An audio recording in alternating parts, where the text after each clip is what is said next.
우리나라에서는 겨자를 별로 재배하지 않기 때문에 겨자나 겨자씨가 어떤 걸까, 그런 것을 잘 여러분이 성경을 읽으시면서도 실제로는 알기가 쉽지 않을 겁니다. 그런데 팔레스틴 지역에는 이 겨자가 그냥 자생하는 풀이에요. 이거는 1년생이기 때문에 나무가 아닙니다. 그래서 팔레스틴 지역에 가면은 여러 종류의 겨자 풀이 널려 있습니다.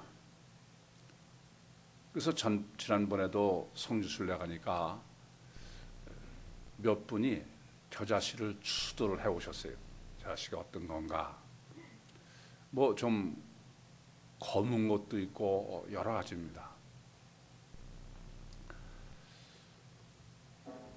겨자씨 사이즈가 크기가 얼마나 하나 보면은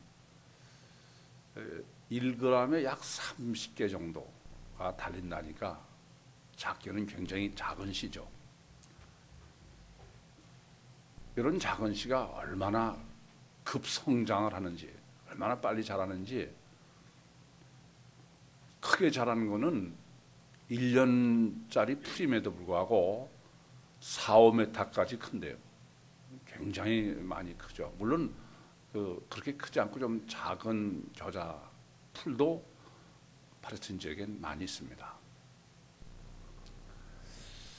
예수님께서 본문에 말씀하시는 것처럼 겨자씨가 세상의 모든 씨보다 가장 작다, 그렇게 말씀하신 것 때문에 일부 성경을 좀 이성적으로 봐야 된다, 그런 자유시다 신학자들 간에는 많은 이의를 제기합니다. 세상에 겨자씨보다 작은 씨가 얼마나 많은데 예수님이 하나님이라고 하시면서 전지하시다 그러면서 이 말이 되느냐. 그러니까 성경이 하나님 말씀인데 이의가 있다, 그렇게들 많이 이의를 제기합니다. 그렇습니다. 겨자씨보다 작은 씨들 세상에 많이 있습니다. 그런데 왜 예수님께서 겨자씨가 모든 씨보다 가장 작다고 그러셨느냐? 이 점이 저로서는 오히려 대단히 중요합니다.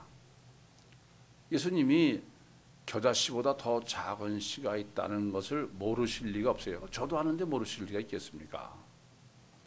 그러나 예수님은 어느 씨가 진짜 작으냐 크냐, 그것에 지식 자랑을 하시는 시간이 아니에요. 지금 그런 것이 아닙니다. 예수님은 지금 예수님의 말씀을 듣고 있는 팔레스틴 지역 사람들, 그 청중들의 상식, 그 사람들이 아마 팔레스틴에도 더 작은 씨가 있는지도 몰라요. 그거는 특수한 몇 사람만 알 수 있는지도 모르고, 일반적으로 다 시중에서 겨자씨는 가장 작은데, 그런데 그게 커서는 다른 풀보다는 다르게 엄청 크다, 그런 것 때문에 예수님께서는 지금 모든 씨보다 가장 작다,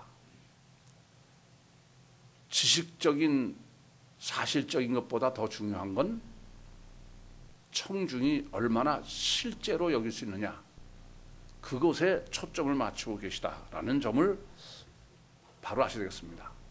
일반적 상식이라고 할까요? 그렇죠. 아무리 청중이 잘 실제가 어떤지도 모르는 걸 자세히 막 설명하고 전문적인 지식을 동원해서 그렇게 얘기해봐야 듣는 사람은 그냥 저 사람 참 많이 안다, 정확하게 안다, 거기까지는 동의할지 모르지만, 그거 듣고선 정말 작은 씨가 자라서 어떻게 이 지금 본문에서 말씀하신 비유 같은 것을 실제로 여기기는 어렵습니다. 사실 우리가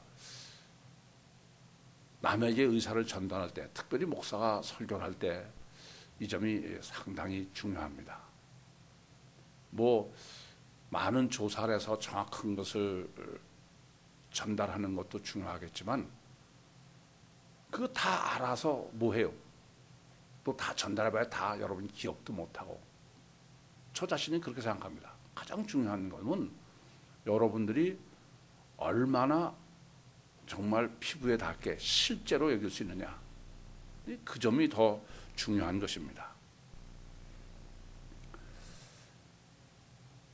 사실 예수님께서 지금 이렇게 비유로, 겨자 씨의 비유로 지금 설명을 하고 계신 이 하나님 나라에 관해서는 우리가 좀 더 많은 생각을 해야 됩니다. 우선 본문을 보시면은, 저는 그 30절을 읽을 때, 여러분들은 이 30절을 읽으면서 어떤 느낌이 드십니까? 저는 이 30절부터 본문을 읽으시면서 올바른 느낌을 가질 수 있어야 본문을 올바로 해석할 수 있다고 생각합니다. 본문은 예수님이 이렇게 말씀하십니다. 또 가라사대 우리가 하나님의 나라를 어떻게 비하며 또 무슨 비유로 나타낼꼬. 주님은 지금 사람들에게 하나님 나라가 어떤 것이다, 그것을 어떻게 하면 실제로 사람들이 하나님 나라를 알 수 있을까? 그것 때문에 아주 고민을 하시는 거예요. 여러분, 이 점을 본문에서 읽으시지 못하면은 본문 해석은 올바로 할 수 없습니다. 글쎄요, 제가 보면 그래요. 주님은 정말 사람들에게 또 어떻게 해야 내가 이 사람들이 정말 하나님 나라를 실제로 알고, 실제로 믿고, 실제로 받아들이고 그렇게 할 수 있을까? 그것을 너무 고민하고 계시다는 그러한 지금 표현이 본문이 아니겠습니까? 사실 성경의 본문요, 주님도 마찬가지고 하나님도 마찬가지예요. 사람들에게 가장 사람들이 실제로 알고 믿게 하시는데 어려움, 가장 하나님이 어려운 거, 전지전능하신 하나님임에도 가장 어려운 게 뭐냐? 사람들로 하여금이 어떻게 하면 하나님 나라를 실제로 그냥 단어가 아니고 관념이 아니고 그렇게 사람들이 알고 믿게 할까? 그것 때문에 제가 보면 성경 한 권 전체가 이 하나님의 고민으로 꽉 차 있는 게 성경이에요. 성경이 계시하는 하나님의 나라는 두 가지로 말씀하고 있습니다.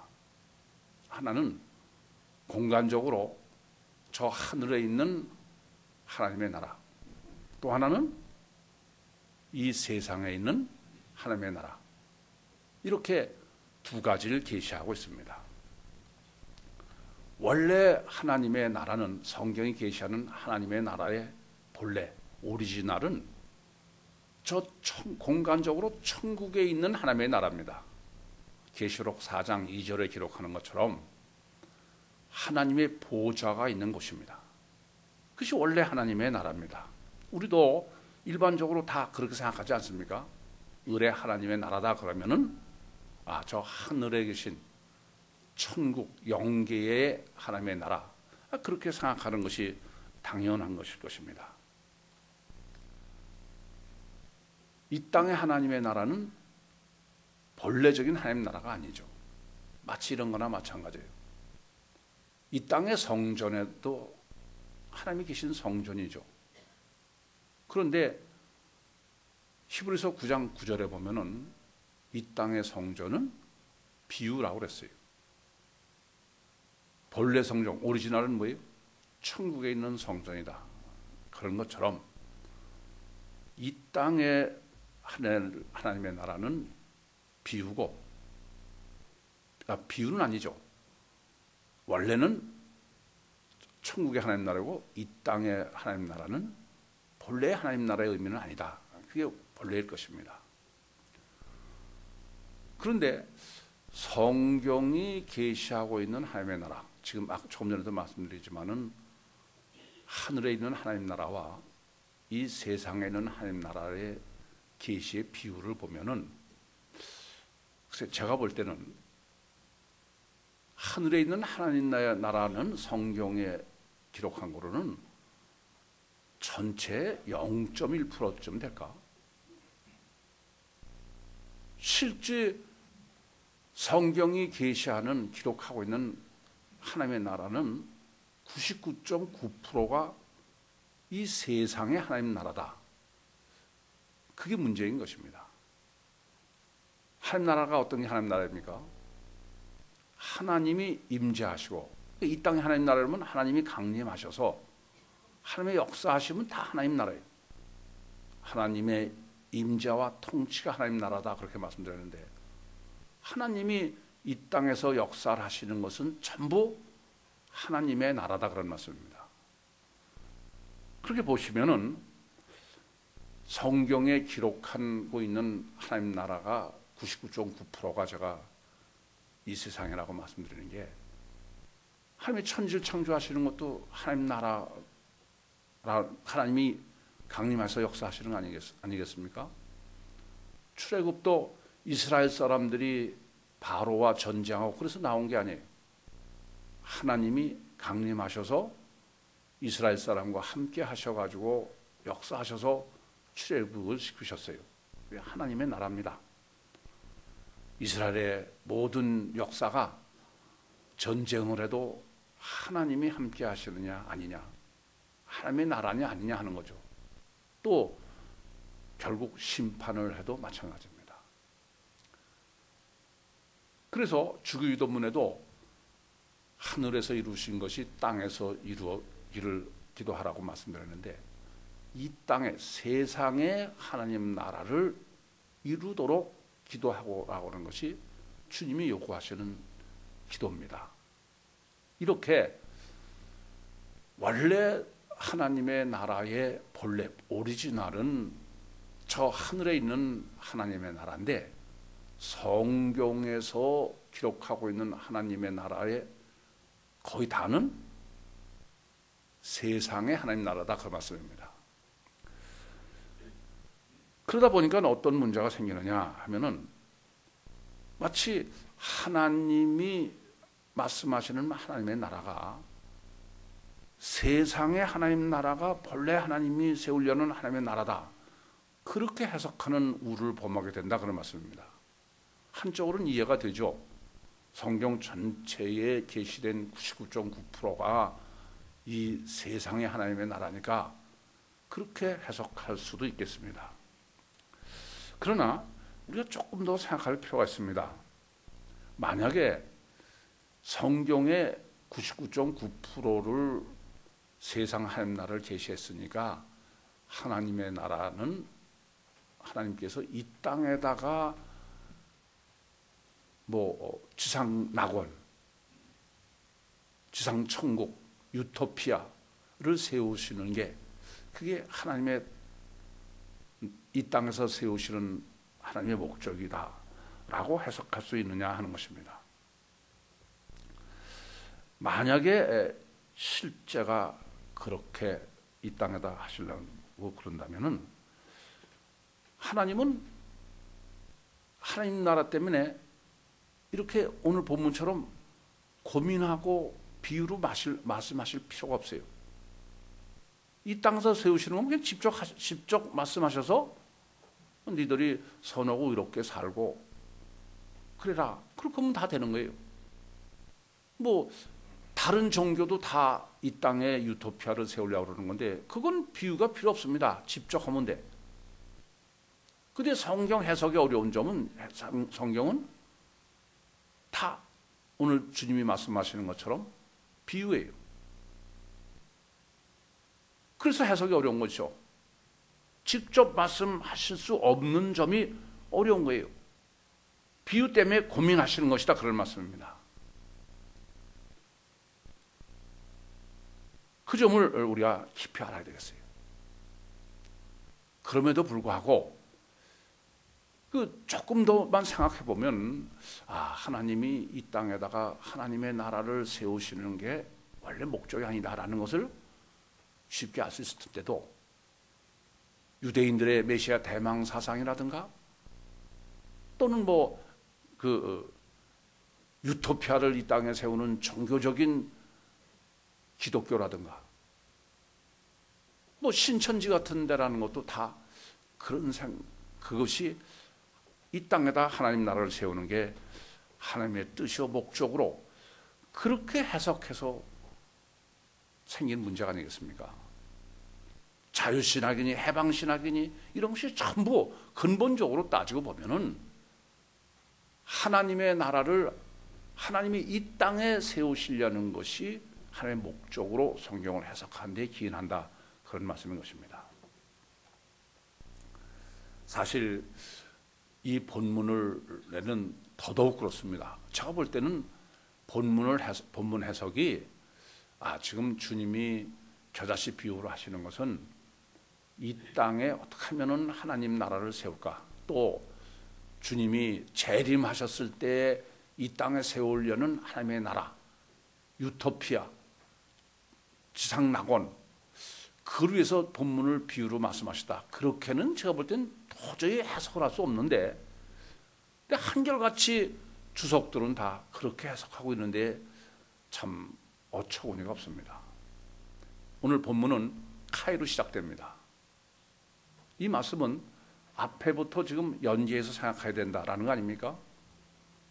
근데 사실은 어디서부터 이게 지금 연계해서 생각해야 되냐면은 마가복음 3장 31절에서 35절에 주님의 가족, 주님의 모친과 형제들이 와서 주님을 찾으니까 주님께서 누가 내 가족이냐? 그래서 육신의 가족과 영의 가족, 인간이신 예수의 가족과 하나님이신 예수의 가족, 그 하나님이신 예수의 가족이 하나님 나라다.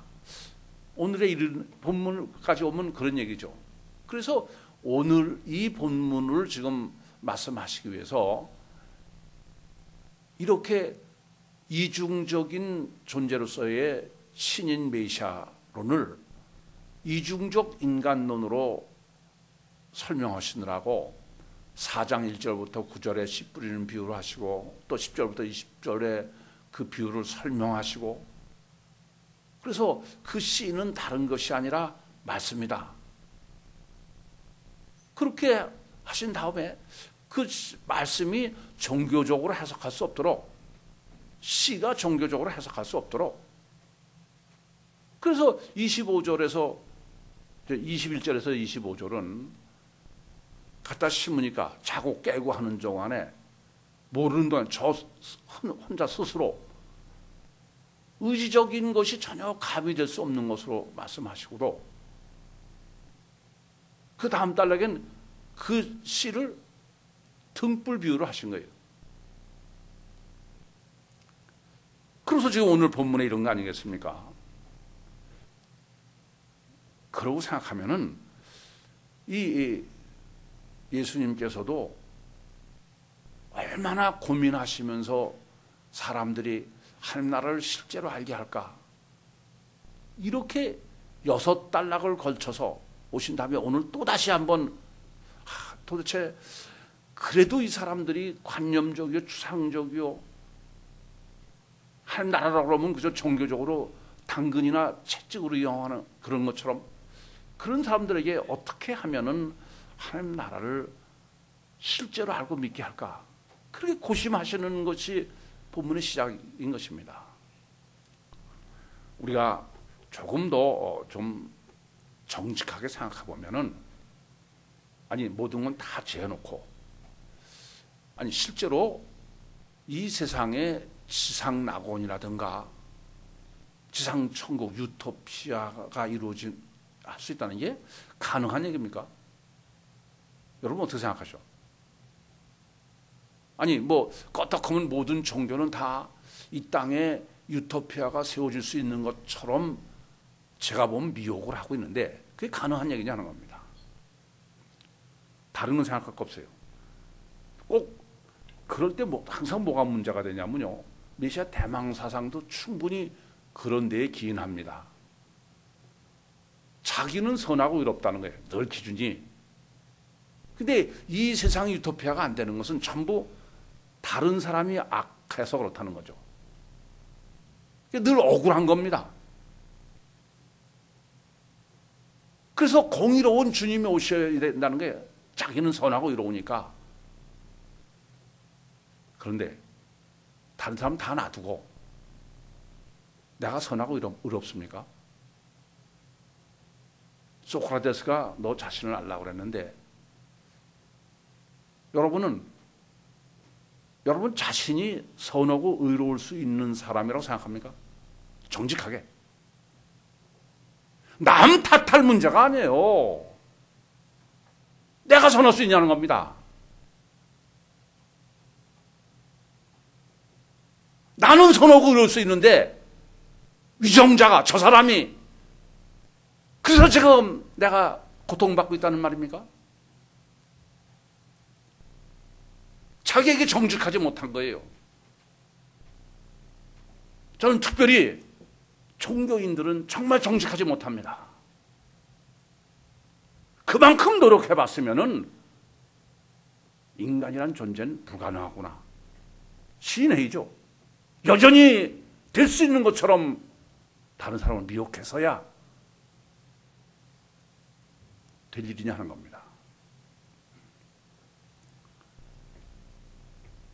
인간을 알아야 돼요. 인간이란 존재는 본능적으로, 본질적으로 절대로 선하고 의로울 수 없는 게 인간이에요. 그렇지 않습니다. 성경이 증거하는 바는 더 말할 나위가 없어요. 성경은 아예 인간이란 아담의 후손이기 때문에 태어나서부터 악하지 선하다고 말하잖아요. 본성적으로 악한데 선해질 수 있습니까? 창세기 4장 7절에도 죄의 소원을 가지고 있는 게 인간이라는 거예요. 죄의 소원을 가지고. 로마서 3장 10절에서 12절도 의인은 없으다니 하나도 없다고 그랬어요.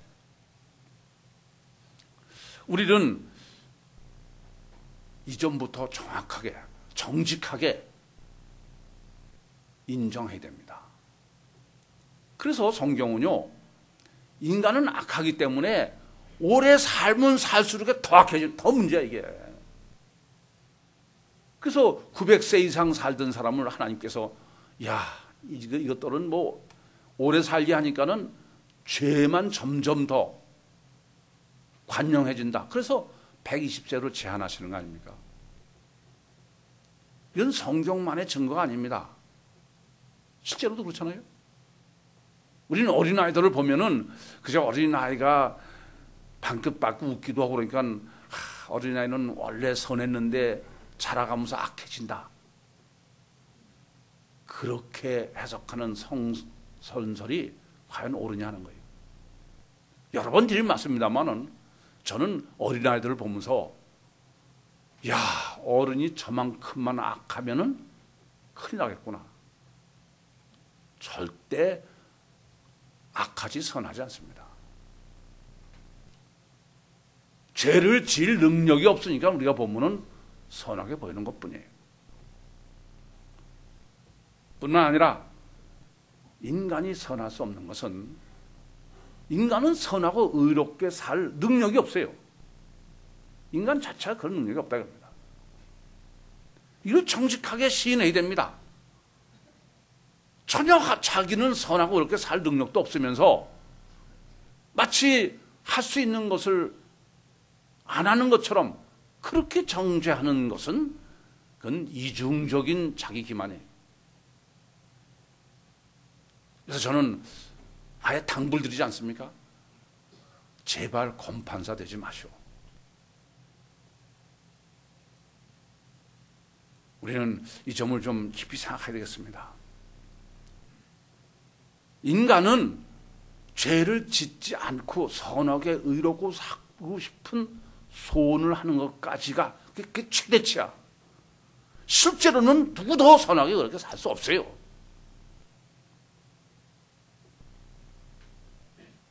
그래서 율법의 임무가 네가 죄인임을 알게 하고, 그러나 죄를 질 수밖에 없고, 그런 자기 부인이지 성경 자체가 선하고 의롭게 살라라고 기록한 건 아니다. 그래서 로마서 7장 24절에 오호라 나는 공고한 사람이로다. 이 사망의 몸에서 누가 나를 건져내라. 이건 바울만의 탄식이 아닙니다. 정직한 자의 탄식이요, 누구나 탄식해야 될 탄식입니다. 하나님은 본래부터 사람을 자기의 자의적 노력이나 결단으로 선하고 의롭게 살 수 있도록 처음부터 사람을 설계하시고 창조하신 게 아닙니다. 사람은 능력으로는 뱁새인, 그러면서도 육체 우선적 존재이고, 그럼에도 불구하고 황새인 욕망이 황새예요. 욕망은 어마어마한데 할 수 있는 능력은 티끌밖에 안 돼요. 그러니까 어떻게 선할 수 있어요? 거기다가 마귀가 기름 붓다, 그런 말씀을 드렸어요. 여러분, 이 점을 정말 바로 알아야 됩니다. 선하고 의로울 수 있는 유일한 길은 오직 하나, 절대선이요 절대의신 전능하신 하나님이 함께 하시는, 하나님이 함께 하시지 않는 어떤 것도 실제로 절대로 선하고 이럴 수가 없어요. 하나님이 함께 하지도 않고도 내가 선하고 의로울 수 있다, 그렇게 생각하는 사람은 자기에게 정직하지 않은 사람입니다. 그저 적당히 자기 합리화할 수 있는 범위 내에서, 그러고선 그 잣대로 내 눈에는 들보가 있는데도 그저 남의 눈에 있는 가시만 보고 정죄하고 있는 게 인간이라는 사실을 바로 알아야 돼요. 우리는 노아나 아브라함이 성경에서 의인으로 기록하고 있는 걸 잘 압니다. 그러나 성경은 하나님의 은혜로 하나님이 함께 하시기 때문에 아브라함이나 노아가 선하고 의로울 수 있다고 말씀하시지, 노아나 아브라함 자신이 선하고 의로울 수 있다고 그렇게는 전혀 증거하지 않습니다. 그럼에도 불구하고 마치 우리가 종교적 결단이나 훈련을 통해서 선하고 의로울 수 있다, 그런 될 수도 없는 일에 인생을 허비케 하는 종교는 그런 측면에서 정말 회개해야 됩니다. 오늘 본문은 주님께서 도저히 선하고 의로울 수 없는 인간, 그 인간이 어떻게 하면 실제로 선하고 의롭게 살 수 있을까, 그것을 놀랍게도 겨자씨 하나의 비유로 잘 설명하시고 정립해 주신 귀한 말씀입니다. 그럼에도 불구하고 이 본문이 올바로 해석되어지지 못하는 것은 이미 종교적 유토피아관을 전제로 본문을 보니까 본문이 기록하고 있는 것을 가장 중요한 핵심은 다 간과하고 그저 자기가 믿고 싶은 대로 보편적인 해석을 하는데 심각한 문제가 있습니다. 혹 여러분들도 그런 우를 범하지 않으셨는지는 모르겠습니다. 본문을 해석하실 때에 30절에 관한 말씀은 이미 드렸고, 그 다음에 유의하실 점은 겨자씨 한 알입니다. 분명히 지금 씨 뿌리는 비유는 1절부터는 밭에, 넓은 밭에 많은 씨를 뿌리는 것부터 시작하셨어요. 그래서 어떤 씨는 길가에, 돌밭에, 가시떨기에, 옥토에 그렇게 떨어졌다라고부터 시작한 거 아닙니까? 그런데 오늘 본문은 겨자씨 한 알입니다. 그냥 겨자씨를 심을 수 있다라고 얼마든지 말씀할 수 있어요. 겨자씨 한 알이에요. 한 알로 의도하시는 것은 첫째, 그 한 알을 심을 땅도 하나라는 거죠. 본문을 종교적으로 해석하는 것은 이것부터 간과하기 때문에 그렇습니다. 이 땅에 유토피아를 이룬다든지 또는 뭐 지상천국을 이룬다는 얘기는 나 하나의 얘기가 아니에요. 그래서 메시아 대망사상도 완전한 통치자의 공의가 하수같이 흐르는 통치, 그리고 메시아 백성의 관계의 문제, 그게 유토피아의 조건입니다. 이 세상에 아무것도 없이 나 혼자서만 선하고 의로운, 그것이 유토피아입니까? 그렇기 때문에 본문에서 지금 예수님께서 겨자씨 한 알이다 그렇게 말씀하신 것으로서 첫째 우리가 알아야 될 것은 이것은 집단에 대한 얘기가 아니다 입니다. 각자 개인의 문제예요. 개인의 구원이요 개인의 성화론의 문제지 이건 절대로 집단론으로는 해석할 수가 없습니다. 근데 또 거듭 말씀드리지만 한결같이 주석은 본문을 집단론으로 해석하는 우를 범하고 있는 것입니다. 두 번째는 겨자씨 하나이라고 한 것은 씨가 하나라는 거예요. 씨가 하나. 많은 씨가 아닙니다. 지금 본문은 예수님이 하나님의 나라를 이 땅에다 하나님 나라를 세우는 것을 지금 비유로 말씀하신 거예요. 그래서 이 땅에 대한 비유의 실제는 인간일 것이고 씨는 하나님이 이 땅에서 역사하시는 건 언제인지 뭡니까? 성령이에요. 문맥적으로 지금 예수님께서 예수님의 가족이 누구냐 이렇게 시작해서 씨 뿌리는 비유로 그 씨는 말씀이다.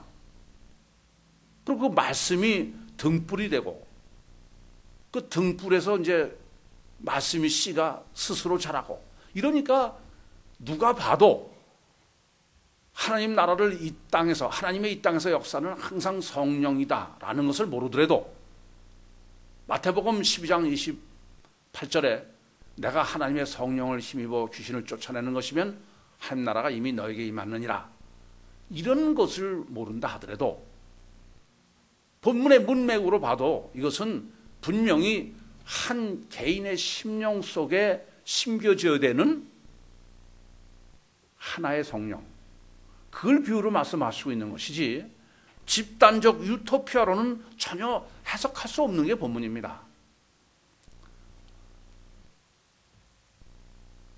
궁극적으로 주님께서 세상의 모든 씨보다 작은 씨 한 알, 그 비유로 말씀하시는 것을 우리가 올바로 정립하는 데 있어서는 왜 그러셨느냐? 그것은 무감지, 무의식, 무의지의 대상인 성령, 그것을 관념적이고 추상적이 아닌 물리적 실제로 우리가 이해하고 알고 받아들일 수 있도록 비유로 하신 게 겨자씨 하나를, 가장 작은 겨자씨 하나이다, 그 말씀이 되는 것입니다. 이건 정말 주님의 고민이에요. 하나님의 고민입니다. 어떻게 하면은 사람이 이 하나님 나라를 물리적 실제로 인식하고 받아들이고 교제할 수 있을까? 할 수 있을까? 사람들은 여전히 초월적 하나님이고 초월적 세계에 대해서는 관념으로 당과 채찍으로만 종교적으로 이용하는데 그것에 대비된 정말 실제적인 신앙, 실제적인 믿음, 그것을 위해서 지금 한 알의 가장 작은 겨자씨, 제가 볼 때는 다르게는 해석하거나 적용할 수 없도록 그렇게 지금 비유를 주님께서 본문으로 말씀하시는 것입니다. 사실 하나님의 나라는 오직 성령으로만 임하는 겁니다. 임한다는 것은 조금 전에도 말씀드린 대로 달리는 말할 수가 없어요.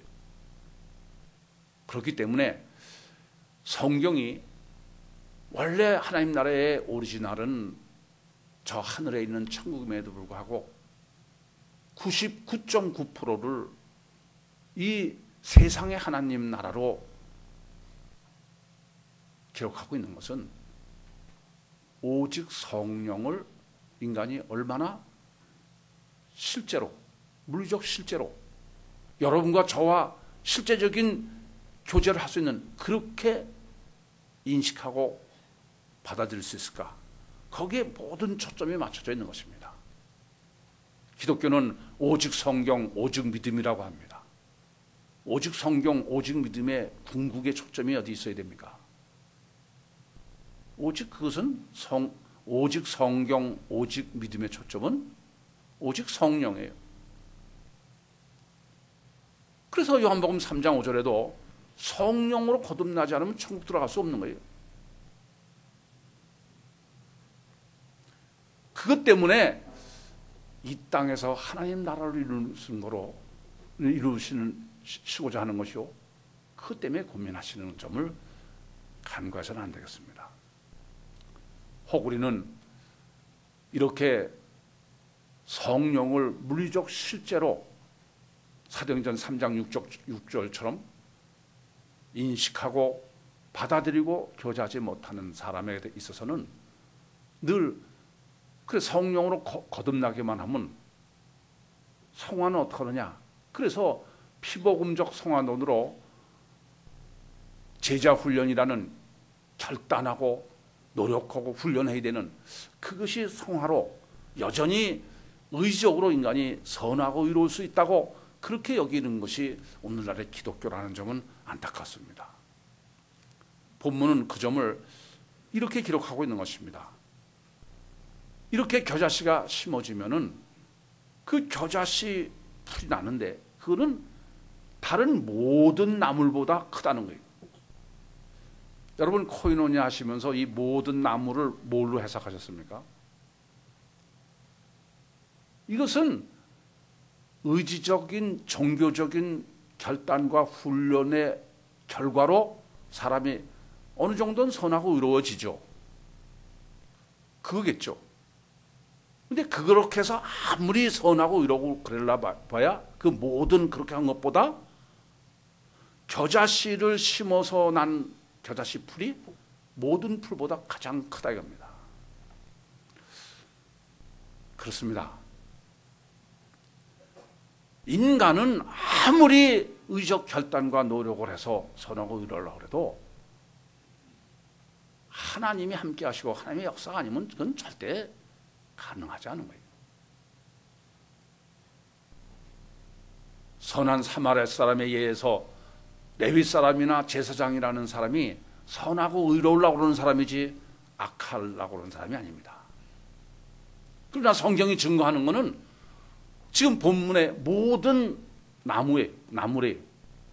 제사장과 레위가 그보다 더 큰 겨자풀이 나물이 누구예요? 선한 사마리아 사람입니다. 인간의 의지와 결단과 노력으로 그렇게 해서 선할 수 있는 것은 마태복음 25장 기록에 예수님이 비유로 말씀하신 것처럼 그건 염소예요. 겨자씨가 심겨진 성령의 역사로 성화되지 않은 사람은 결코 양일 수가 없다 그런 말씀입니다.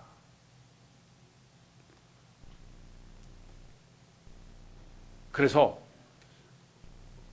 이렇게 겨자씨가 심겨주어서 크게 모든 풀보다 크게 자란 겨자씨 풀에는 공중의 새들이 그 그늘에 깃들인다고 그랬습니다.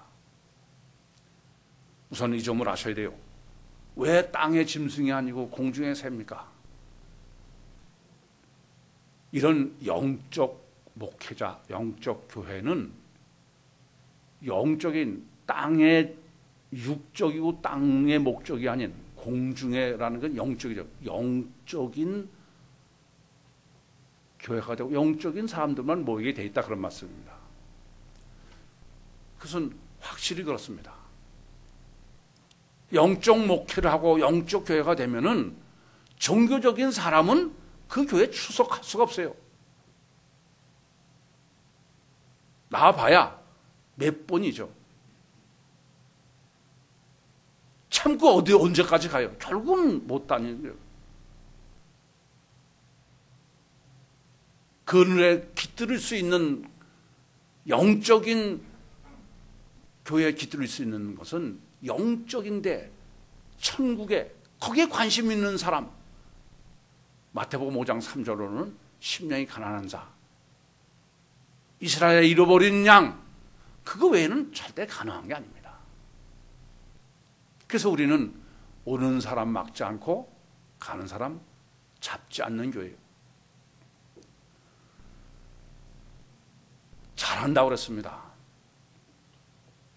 영적 교회는 인위적으로 절대로 키울 수가 없는 게 영적 교회입니다. 지난 단락에서 말씀하신 것처럼 그건 교회 성장 자체도 그건 오직 하나님의 역사로 공중의 새들이 깃들임으로 그렇게 되는 거지, 우리가 뭐 가서 전도하고 무슨 꼬셔오고 다 해서 소용없어요. 조금 전에 말씀드린 것처럼 몇 번이나 나온다고요. 그건 되질 않습니다.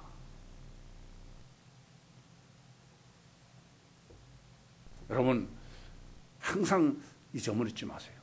그렇기 때문에 영적 교회는 그 목회자의 영적 수준, 그 교회 성도들의 영적 수준만큼 교회가 부흥하는 거예요.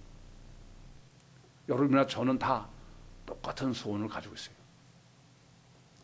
이 진리의 복음을 받은 은혜로 땅끝까지 전하기를 원하고, 그래서 육적인 이유가 아닌 순수한 영적 이유로 정말 구입교회가 크게 부흥하기를 소원합니다. 근데 왜 부흥하지 못합니까? 왜 여기에서 머무르고 있습니까? 그게 저와 여러분의 아직까지 믿음의 한계이기 때문에 그렇습니다. 이 점을 깊이 아셔야 됩니다. 저는 목회자들에게도 많은 당부를 드립니다. 이 복음으로는 다른 방법으로는 절대 불가능하다. 어떻게 보면 목회자 자신이, 그리고 그 교회 성도들이 오늘 본문 비유대로 하면은 겨자씨가 모든 나무보다 가장 큰 나무가 될 것이냐, 그것만이 유일한 기료 방법이다.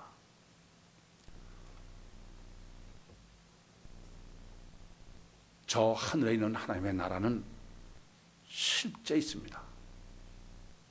하나님은 실존적 분입니다. 우린 그것을 살아계신 하나님이라고 해요. 여러분 이 점을 똑바로 하셔야 됩니다. 기독신앙의 출발점, 기독신앙의 출발점은 하나님과 하나님 나라에 대한 실제적 믿음에서부터 출발합니다. 아무리 여러분들이 교회를 5년, 10년 모태신앙이라 할지라도 하나님과 하나님의 나라에 대해서 실제적인 믿음이 생기기 전에는 그건 아직 기독신앙은 출발을 한 것이 아닙니다. 기독신앙은 이 땅에서 출세하고 부자되고 그러기 위해서 기독신앙이 있는 것이 아닙니다. 기독신앙은 사후에 천국에서 영원한 영생복락을 누리기 위해서 이 땅을 부인하는 것이, 육신을 부인하는 것이 기독신앙입니다. 결코 삼박자구원은 기독신앙일 수가 없는 것입니다. 그렇기 때문에 하나님과 천국이 실제로 믿어지지 않는 까지는 아직도 기독신앙은 출발한 게 아니에요. 그래서 제가 이렇게 질문합니다. 당신은 정말 하나님과 천국이 실제로 존재한다고 믿느냐? 목사가 정말 하나님과 천국이 실제로 믿어진다면 다른 것은 걱정할 거 없어요. 그것은 실제로 믿어지지 않으면서 당근과 채찍으로 미혹하고 있다는 데 심각한 문제가 있는 것입니다. 그래서 제가 영성 세미나를 인도하면서도 기도론을 정립해 드릴 때 하나님이 실제로 믿어지고 싶기 전에는 아직은 그건 출발이 아니다. 그건 영적으로는 율법적 신앙의 단계도 시작된 게 아니다, 그런 말씀입니다. 왜 여러분들은 육적이고 다른 소소한 것이 자꾸 문제가 됩니까? 더 근본적인 것은 사실은 하나님과 하나님 나라가 실제로는 믿어지지 않아서 그래요.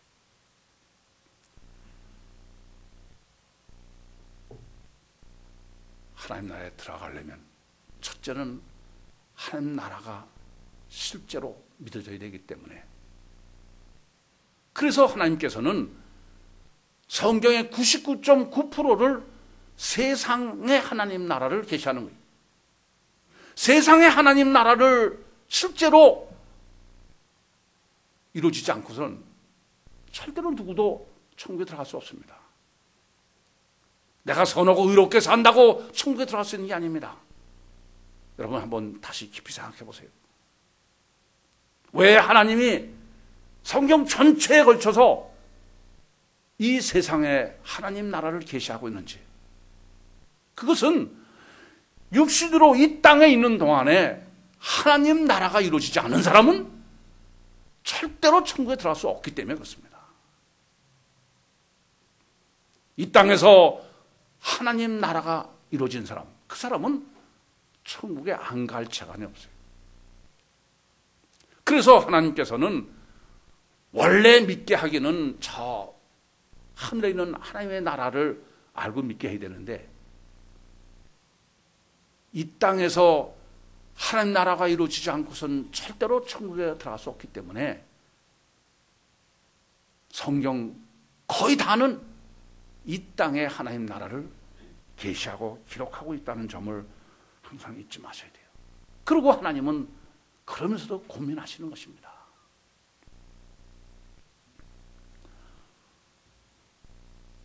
이 땅에서 하나님 나라가 이루어지는 것이 관념이나 생각이나 이론으로 되는 건 아니에요. 실제로 돼야 돼요.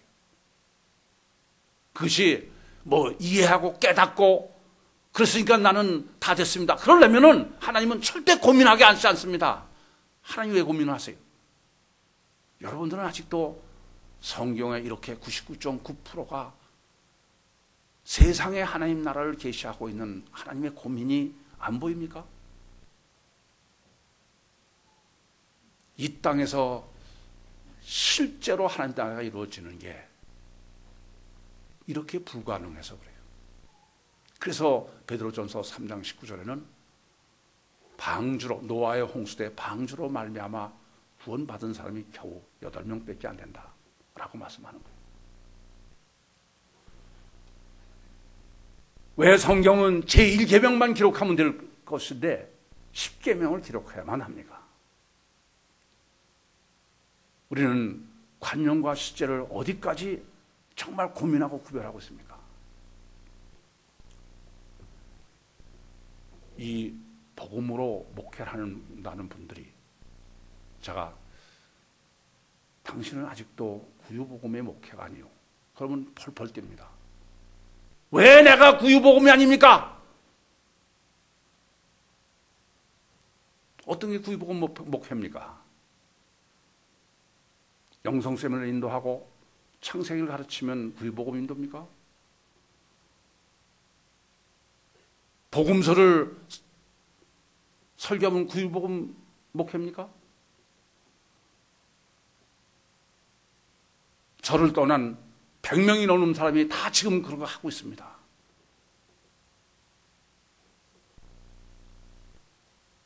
구유복음의 목회, 구유복음의 신앙은 정말 하나님 나라가 이루어지는 것이 실제와 관념의 차이 때문에 하나님처럼 고민해야 돼요.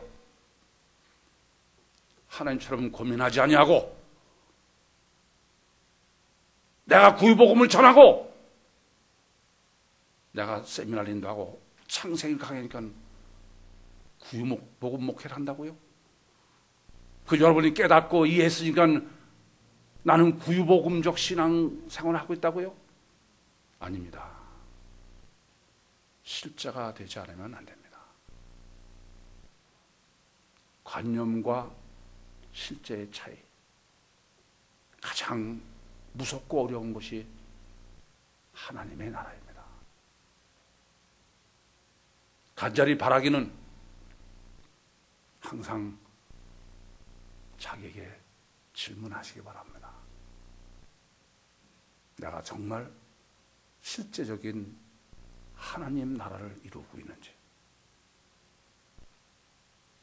그리고 늘 주님처럼 나 자신을 위해서 고민하시는 우리가 되길 바랍니다. 전능하신 주님도 해결할 수 없어서 고민을 하셨습니다. 기도하시겠습니다. 살아계신 아버지 하나님, 은혜와 사랑을 감사합니다.